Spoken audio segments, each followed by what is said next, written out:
Bem, gente, então vamos finalizar o nosso curso com a apresentação, como eu já disse para vocês, do livro do Adorno. Então a gente está terminando o nosso curso e, consequentemente, depois temos a prova no final de semana, tá? E aí eu estou apresentando esse texto, Educação e Emancipação do Adorno, e falando para vocês, que a questão da educação, ela é muito, muito mais complicada e complexo do que a gente possa imaginar. E no caso, propriamente, desse livro do Adorno, se refere justamente às barbáries que aconteceram durante a Segunda Grande Guerra Mundial, a criação dos campos de concentração, porque até hoje incomoda muita gente, são dúvidas e mais dúvidas, ponto de interrogações e mais pontos de interrogações, tá? O que aconteceu na Segunda Grande Guerra Mundial, a gente ainda não elaborou corretamente, a gente não entendeu o que foi que aconteceu. E, consequentemente, muitos varreram para baixo do tapete da história, tá? E esqueceram. Tá? E as barbáries voltam a acontecer, acontecem constantemente, e a gente não consegue entender porque elas se perpetuam. É porque a gente não resolveu o nosso passado. Está mal elaborado. E, consequentemente, o presente, a gente repete o passado, e o futuro é sombrio. Tá? Então, vamos aqui para a página 53. Tá? Na verdade, é do PDF. O PDF, vamos lá para o número 53 do PDF, que é mais fácil para a gente localizar. Tá?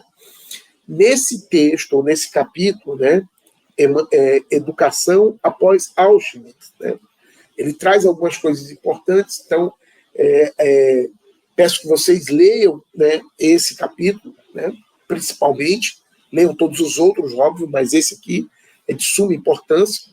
Eu vou ler alguns fragmentos para que a gente possa compreender. Veja, Educação após Auschwitz, a exigência que Auschwitz não se repita é a primeira de todas para a educação. De tal modo, ela precede quaisquer outras que creio não ser possível nem necessário justificá-la. Não consigo entender como até hoje mereceu tão pouca atenção. Está dizendo Adorno.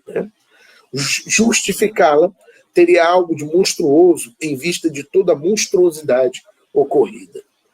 Mas há pouco consciência existente em relação a essa exigência, e as questões que ela levanta provam que a monstruosidade não calou fundo nas pessoas, sintoma da persistência da possibilidade de que se repita, no que depender do estado de consciência e de inconsciência das pessoas. Qualquer debate acerca de metas educacionais carece de significado e importância frente a essa meta. Qual é a meta? Que Auschwitz não se repita. Ela foi a barbárie contra a qual se dirige toda a educação. Fala-se da ameaça de uma regressão à barbárie, mas não se trata de uma ameaça, pois Auschwitz foi a regressão. A barbárie continuará existindo enquanto persistirem no que tem de fundamental as condições. Vamos repetir aqui. Fala-se da ameaça de uma regressão à barbárie. Mas não se trata de uma ameaça, pois Auschwitz foi a regressão. A barbárie continuará existindo enquanto persistirem no que tem de fundamental as condições que geram esta regressão. É isto que apavora. Apesar da não visibilidade atual dos infortúnios, a pressão social continua se impondo. Ela impele as pessoas em direção ao que é indescritível e que, nos termos da história mundial, culminaria em Auschwitz. Okay? Então, observem que já no início desse capítulo, Adorno alerta para que Auschwitz não se repita.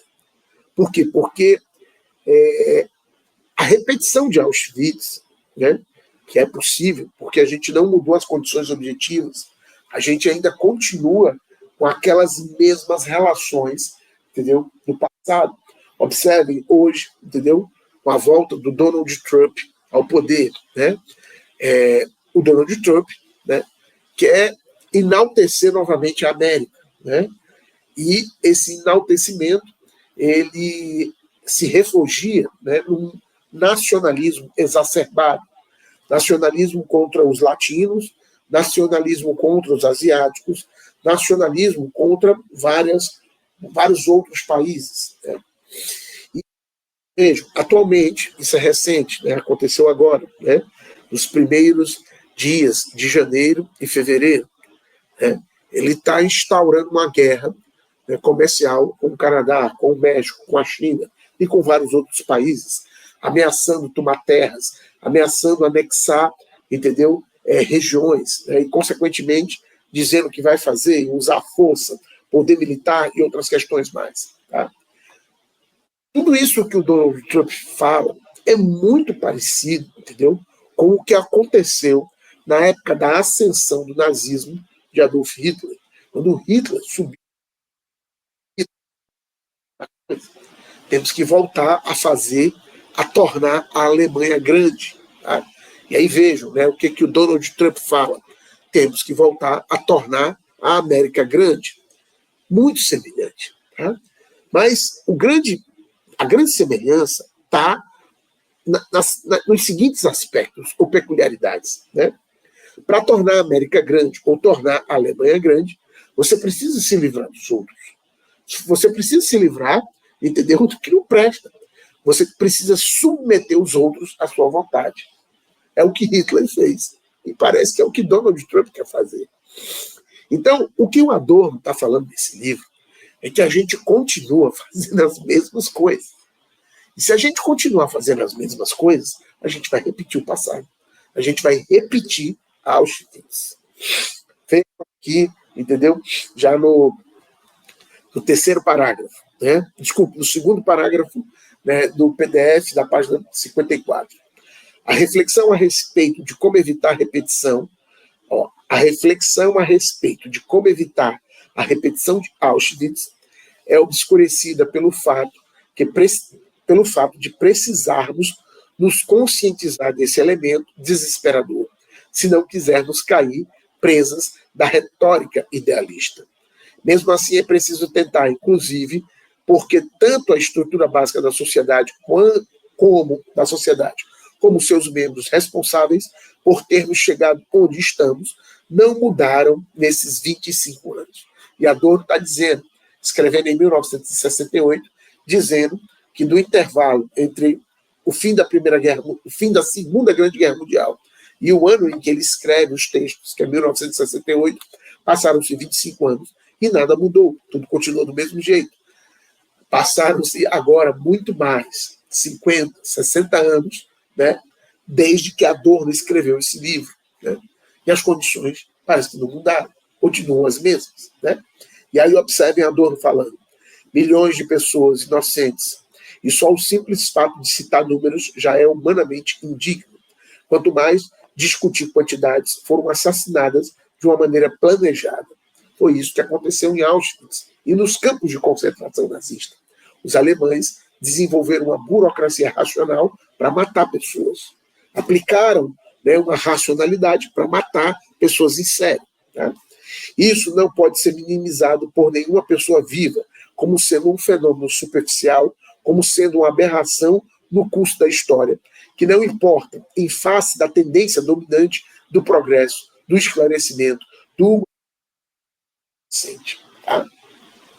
Vejam, né, como as questões foram postas, ou estão sendo postas. Tá?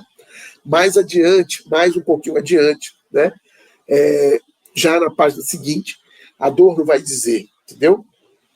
Culpados são unicamente os que, desprovidos de consciência, voltaram contra aqueles seu ódio e sua fúria agressiva.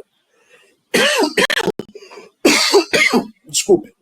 É necessário contrapor-se a uma tal ausência de consciência. É preciso evitar que as pessoas golpeiem para os lados sem refletir a respeito de si próprias.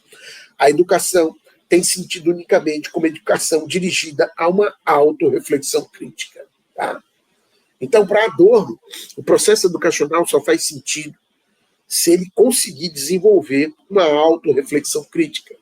Se o processo educacional não consegue fazer isso, essa educação ela tende a desembocar numa barbárie, entendeu? Ou produzir indivíduos coisificados, né? Como o Adorno vai citar um pouco mais adiante. Tá? A coisificação é justamente essa perspectiva de indivíduos que não possuem autorreflexão crítica. Você se torna uma coisa e você transforma os outros indivíduos em coisa. Tá? Hannah Arendt ela vai escrever um livro que se chama Eichmann em Jerusalém. Tá? É um livro clássico. Né? Esse livro da Hannah Arendt, né, ela vai retratar o julgamento de Adolf Eichmann, tá, em Jerusalém, e o que chama a atenção, né, no julgamento de Adolf Eichmann é justamente a mesma coisa que Adorno está colocando aqui para a gente. A mesma coisa que Adorno cita no seu texto ou cita no seu livro. Adolf Eichmann foi um dos responsáveis pelo processo logístico de transporte de milhares de judeus de vários países da Europa para Auschwitz, para que fossem mortos nas câmaras de gás. Adolf Eichmann foi preso aqui na Argentina nos anos de 1961, foi levado para Israel para ser julgado. Adolf Eichmann, quando perguntaram para ele, né, se ele, né, se sentia culpado, se ele, na verdade, entendeu, tinha remorsos pelo que fez, Adolf Eichmann disse que não, entendeu? Que não se sentia culpado, que não se sentia remorsos. Por quê? Porque ele disse que estava obedecendo ordens. Adolf Eichmann disse, entendeu, que estava obedecendo ordens. Tá? Então, vejam, uma consciência coisificada ou uma pessoa que tem uma mente coisificada, ela é justamente esse tipo de indivíduo, né? Que obedece ordens sem refletir, sem ter uma reflexão crítica. Ele não consegue raciocinar por si mesmo. Ele obedece e segue uma ordem, entendeu? Até a morte. Né? É um tipo de indivíduo, né, que, socialmente falando, ele é muito complicado. Tá? Ele, né, é um indivíduo que vai desembocar na barbárie. Entendeu? Ele é uma coisa e ele transforma as pessoas em coisas. Adolf Eichmann é um exemplo disso. Leia o livro da Hannah Arendt, Eichmann em Jerusalém, né, que conta justamente essa história, né, do processo de julgamento de Adolf Eichmann, para que vocês possam entender esse processo de coisificação, que é um processo terrível. Né? É justamente o momento em que você tem essa consciência ou essa personalidade coisificada, que o Adorno ele vai citar justamente aqui nesse livro, e a gente vai ler, né, esse pequeno trecho, né, e, consequentemente, né, ele vai fazer até menção a Adolf Eichmann. Tá? Então, vamos aqui para o PDF 58, ok? E é justamente aqui no terceiro parágrafo. Tá? Então, acompanhe, por favor. Pessoas que se enquadram cegamente em coletivos convertem a si próprios em algo como um material, dissolvendo-os como seres autodeterminados. Tá? Isto combina com a disposição de tratar outros como sendo uma massa amorfa, né? Ou seja, uma massa inerte. Para os que se comportam dessa maneira, utilizei o termo caráter manipulador. Tá? A personalidade autoritária. E isto quando ainda não se conhecia o diário de Rudolf Höss. Rudolf Höss, ele foi o último comandante de Auschwitz, antes de Auschwitz cair ou ser libertada pelos russos. Né? São os russos, né, o Exército Vermelho, que vai libertar Auschwitz e os prisioneiros que estavam lá. E Rudolf Höss foi o último comandante de Auschwitz. Ou as anotações de Adolf Eichmann. Adolf Eichmann foi um tenente-coronel da SS nazista. Como eu disse para vocês, ele foi capturado pelo Mossad nos anos de 1961 e levado para Israel e foi julgado, né, condenado e enforcado em Israel. Hannah Arendt escreve um livro sobre esse julgamento, Adolf Eichmann, ou Eichmann, em Jerusalém. Ok? Tá? Minhas descrições do caráter manipulador, datam dos últimos anos da Segunda Guerra Mundial. Às vezes, a psicologia social e a sociologia conseguem construir conceitos confirmados empiricamente só muito tempo depois. O caráter manipulador, e qualquer um pode acompanhar isso a partir das fontes disponíveis acerca desses líderes nazistas, né, tanto Rudolf Höss como Adolf Eichmann, se distingue pela fúria organizativa, pela incapacidade total de levar a cabo experiências humanas diretas, por um certo tipo de ausência de emoções, por um realismo exagerado. A qualquer custo, ele procura praticar uma pretensa, embora delirante,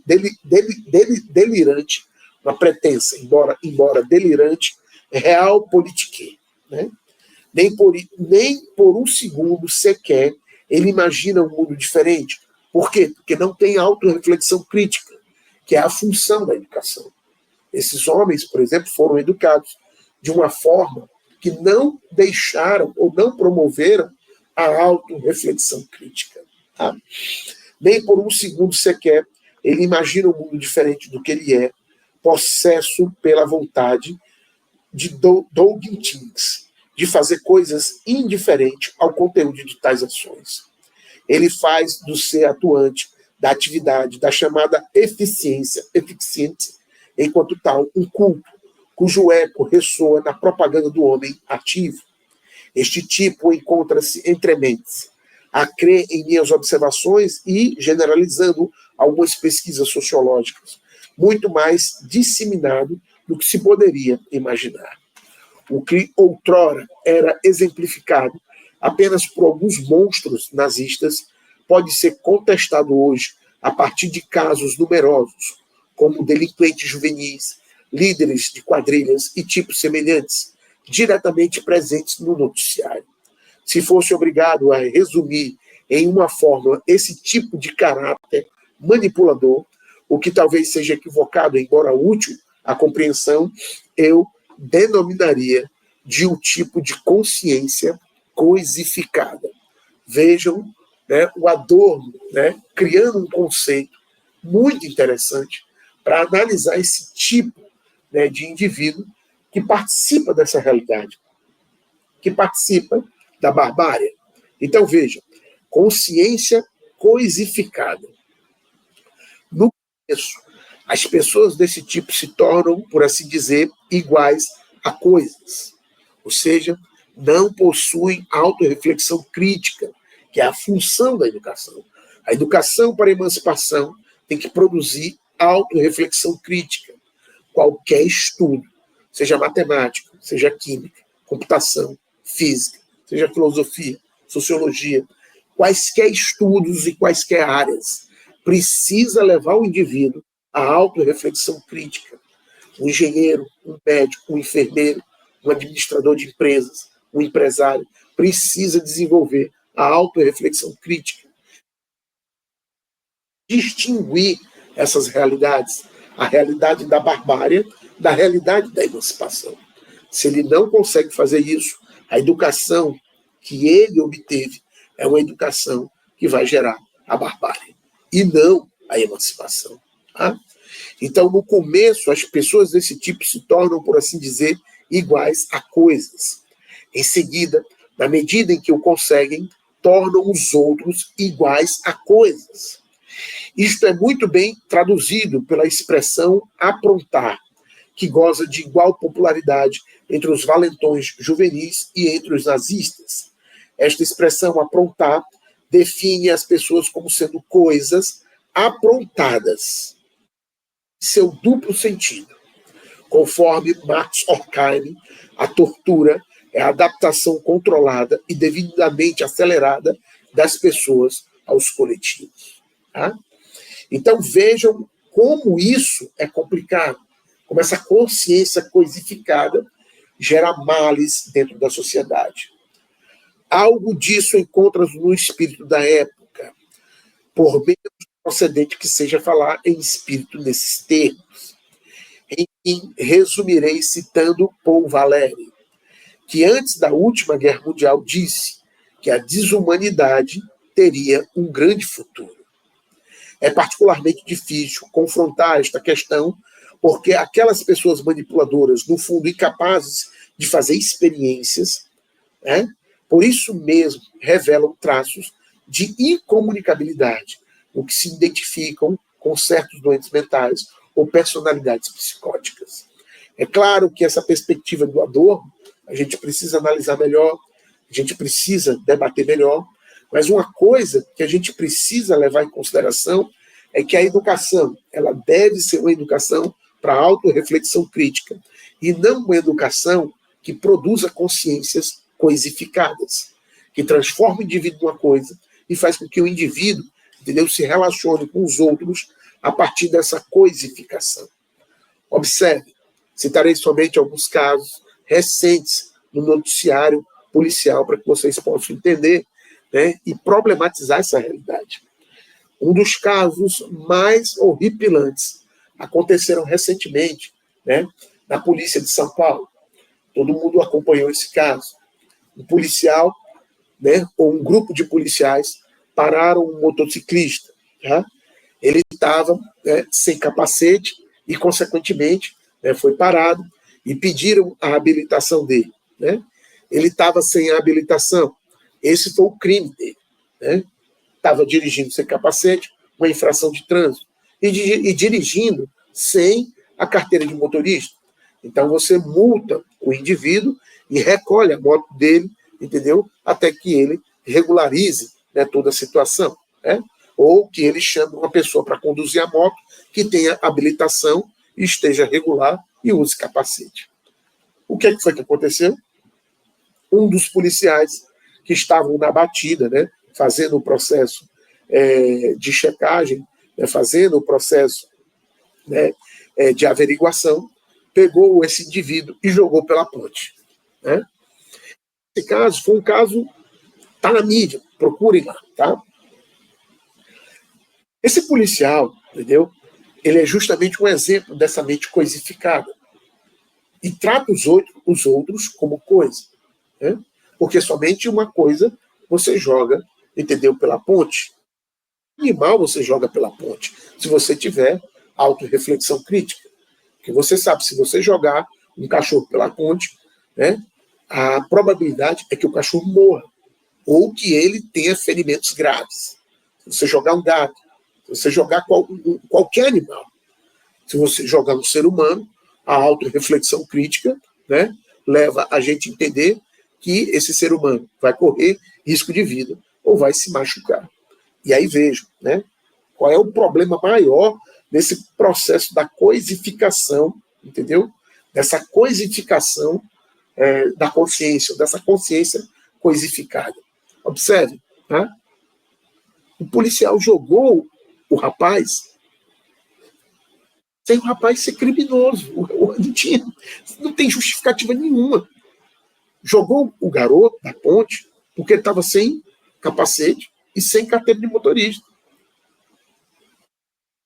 Isso é inconcebível, é uma barbárie, entendeu? É justamente essa barbárie que desembocou em Auschwitz, que foi possível transformar Auschwitz em Auschwitz. Né? É isso que Adorno ele traz para a gente nesse texto, é isso que Adorno ele vem, por exemplo, chamar a nossa atenção. E a educação, na verdade, ela precisa o quê? Ela precisa ser desenvolvida como contraponto a essa realidade. Se não, é uma educação que leva a consciências coisificadas. É uma educação que leva os indivíduos a se transformarem em coisas e tratarem os outros como coisa. E acontece fatos como esse que aconteceu em São Paulo. Né? E não foram esses únicos fatos. Né? Existiram vários outros. Né? Policial que atirou 12 vezes pelas costas de um garoto que roubou um produto de limpeza dentro de uma conveniência. Tá? Outro caso que aconteceu em São Paulo. Né? Então, casos reiterados, né, que demonstram que essa barbárie está presente na nossa realidade. E que essa educação, né, se ela não se transformar numa autorreflexão crítica, a gente vai descambar e, consequentemente, a gente acaba repetindo o passado, que é o passado da barbárie, que se transforma no nosso presente e transforma o nosso futuro num futuro sombrio. Bem, gente, a gente finaliza aqui, né, a nossa exposição sobre o livro do Adorno, Educação e Emancipação. Espero que vocês leiam esse capítulo propriamente do livro, né, Educação após Auschwitz. Né? Existem vários capítulos importantes, interessantes, mas a gente não tem tempo de debater todos, ok? E a nossa prova vai ser com base no nosso conteúdo, todo o nosso conteúdo, e aí a gente vai fazer a prova e aplicar ela entre os dias 8 e 9. Valeu, gente. Quaisquer dúvidas, podem procurar. Um abraço. Até mais.